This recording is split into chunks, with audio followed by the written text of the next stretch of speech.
As festas, pois, como as de agora máis ou menos. Ali había unha festa que era o 24 de agosto, día de San Berta. Despois facíamolo o domingo seguinte. Pero unha festa hasta, algún día hasta o día. Tocou a orquesta hasta o día.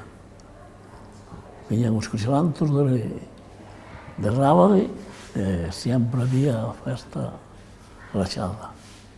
Que levas andando, todos xuntos, e chegabas ali, as mulleres pagaban as roscas e nos pagábamos a bebida.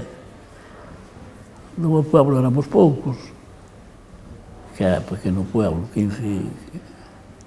somos 15 habitantes. Non permite deixar a rapaza, pero viñan permitir, e deixaban a rapaza, que estaba a bailar.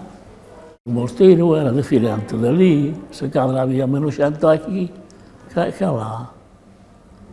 Non tan se xuntaba moita xente, porque iban cenas pola noite. Iba a cenar ali, era un prado grande, e iba a cenar ali de noite, e despois baile toda a noite.